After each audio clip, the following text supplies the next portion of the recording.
Улсын хурлын дарга эрхэм гишүүдээ Монгол Улсын үндсэн хуулийн 25 дугаар зүйлийн 4-р хэсэгт улсын хурлын бусад эрх зохион байгуулалт үйл ажиллагааны журмыг хуулиар тогтооно. Мөн хуулийн 27 дугаар зүйлийн 1-р хэсэгт улсын хурд бүрэн эрхээ чуулган зохион байгуулалтын бус хэлбэрээр хэрэгжүүлнэ. Мөн зүйлийн 7-р хэсэгт улсын хурлын гишүүд саналаа илээр гаргаж асуудлыг шийдвэрлэн үндсэн хууль бусад хууль заасан эсвэл хуралдаанд оролцсон гишүүдийн олонх тэмцэн бол нууц санал хураалт явуулна. Монгол Улсын хурлын тухай хуулийн 4-р зүйлийн 2-р хэсэгт улсын хурл хуралдааны дэгээ өөрөө тогтооныг заасан Монгол Улсын их хурл өөрийн бүрийн эрхийн хүрээнд асуудлыг хэлцэхдээ хуралдааны дэгийг өөрөө тогтоох эрхийг олгож өгсөн байна. Монгол Улсын үндсэн хууль болон бусад холбогдох хуулиар Монгол Улсын их хурл хуралдааны дэгийг өөрөө тогтоох эрхийг олгосонтой холбоотойгоор Монгол Улсын их хурлын чуулганы хуралдааны дэгийн тухай хуулийн шинжилсэн найруулгыг 2024 оны 5 дугаар сарын 16-ны өдөр нийт 16 бүлэг 137 зүйлтэйгээр баталж Монгол Улсын их хурлын 2024 оны ээлж сонгуулиар байгуулагдсан улсын их хурлын анх дахь чуулганы хуралдаа эхэлсэн өдрөөс дагаж мөрдөж эхэлсэн байдаг. Монгол Улсын их хурлын чуулганы хуралдааны дэгийн тухай хуулийн 3 дугаар зүйлийн 2 дахь хэсэгт улсын их хурлын чуулганы хуралдааны дэгээр тусгаалan зохицуулаагүй асуудлыг хэлцдгийг улсын их хурл өөрөө тогтооно. Мөн хуулийн 10 дугаар зүйлийн 11 хэсэгт тухайн өдрийн хуралдаа эхлэхэд эрсдэл бүрдгүүлсэн гишүүн чөлөө аваагүй хүндгүй үзэх болон энэ хуулийн 7-гийн 5 заасан эсрүүцэх шалтгаантайгаа мэдэгдэлгүй хуралдааныг орхиж гарсан эсвэл бүртгэлээс гарсан бол түүнийг хуралдааны эрсдэд оруул тухайн асуудлаар санал хураахад эсрэг санал өгсөн тооцно гэж зааж өгсөн байдаг. Гэтэл хуулиар олгосон эрхийн хүрээнд Монгол Улсын их хурл дэгээ өөрөө тогтоож чуулганы хуралдааныг зохион байгуулахад дэгийн томьёолтой холбоотойгоор зарчим дүүл нийцэх үр дүн гарч эхэлсэн. Тодорхойлбол Монгол Улсын их хурлын чуулганы хуралдааны дэгийн тухай хуулиар санал хураалт явуулах ерөнхий журмыг нариусан зохицуулаагүй улмаас үр дүн муутай томьёолоор санал хураалтыг явуулж байна. Монгол Улсын их хурл үндсэн хуулиар олгосон бүрэн эрхийгээд бусад холбогдох хуулийн зарчимтай нийцэхгүй байгаа гэж үзэж байна. Монгол Улсын их хурлын чуулганы хуралдааны дэгийн тухай хуулийн 3 дугаар зүйлийн 3-ын 1-р хэсэгт улсын их хурлын чуулганы хуралдаан хууль дээдлэх нээлттэй ил тод байх асуудлыг хэлцэхэд чөлөөтэй эрхтгч оролцоог хангах, цөөнхийн эрхийг хүндэтгэх, хэлцүүдийн горим ойлгомжтой тодорхой байх, олонхын саналаар шийдвэр гаргах зарчимд үндэслэнэ гэж заасан.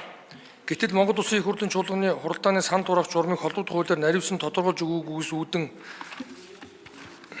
зарим тохиолдолд зарчим харшиж ойлгомжгүй тодорхойгүй байдлыг чуулганд оролцох гишүүдийн хувьд төдийгүй ард иргэдэд үүсгэж байна. Өөрөөр хэлбэл Монгол Улсын их хурлын чуулганы хуралдааны дэгийн тухай хуулийн 3 дугаар зүйлийн 3-ын 1-р хэсэгт олонхын саналаар шийдвэр гаргах зарчимд үндэслэнэ гэж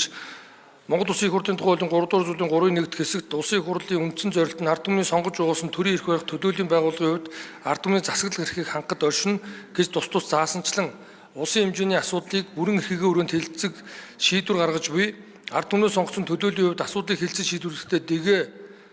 ойлгомж муутай тогтоосны улмаас асуудал уул суурьтай шийдвэр гаргах боломжгүй нөхцөлд хүрэх эрсдэлтэй юм а.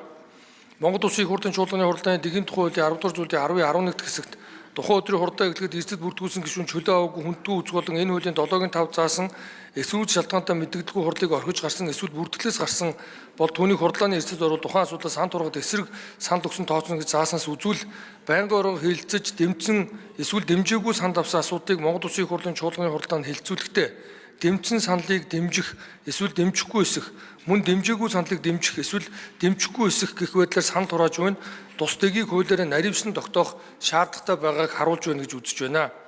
Эсдэгээс хуралдаанд оролцоогүй эсвэл бусад шалтгаанаар хуралдааныг орхиж гарсан гишүүд саналаа өгөөгүй улмаас эсрэг санал тооцохдох байдлаар санал хураах нь олонхын саналаар шийдвэр гаргах зарчимтай нийцэхгүй байна гэж үзэж байна.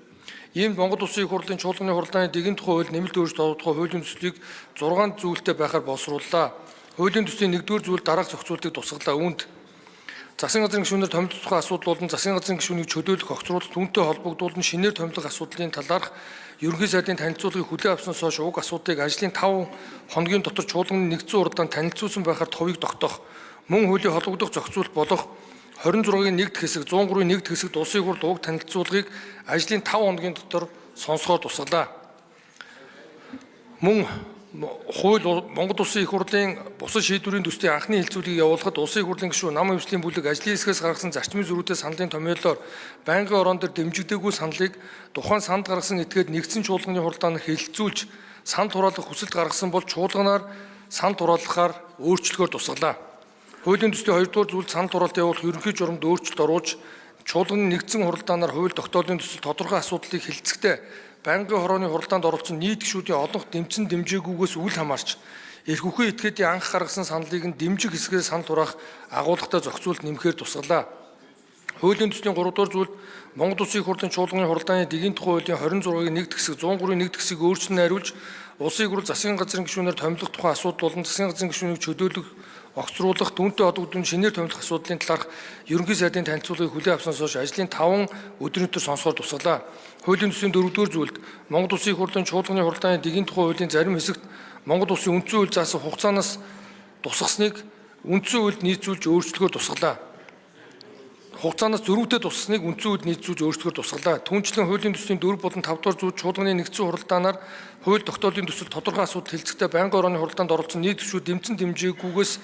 үл хамаарч эрх үгийн этгээдийн анх гаргасан саналын дэмжих хэсгээр санал хураахаар тусахтайгаа холбоотойгоор Монгол Улсын их хурлын чуулганы хуралдааны дэгийн тухай хуульд байнгын орооны саналаар санал хураахаар заасан зохицуултуудад тодорхой өөрчлөлт оруулахаар бэлтгэлээ.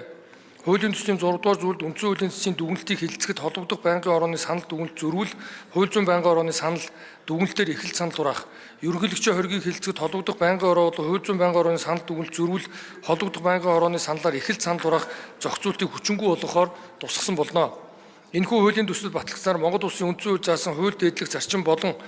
Улсын их хурлын чуулганы хуралдаан хууль дээдлэх нээлттэй ил тод байх асуудлыг хэлэлцэх чөлөөтэй эрхтгч оролцоог хангах цөөнхийн эрхийг хүндэтгэх хилцүүдийн горим ойлгомжтой тодорхой байх олонхын саналаар шийдвэр гаргах зарчимд үндэслэн гэсэн үндсэн зарчимтай нийцэж Монгол Улсын их хурлын гишүүдийн эрсдэлтэй холбоотойгоор олонхын саналаар асуудлыг шийдвэрлэх зарчим хийгээд төрийн хууль дээдлэх засаглах эрхийг хангахад чухал нөлөө үзүүлнэ гэж үзэж байна. Анхаарал хандуулсанд баярлалаа. Та бүхнийг хэлэлцэх хэсгийг дэмжиж өгөхийг хүсье.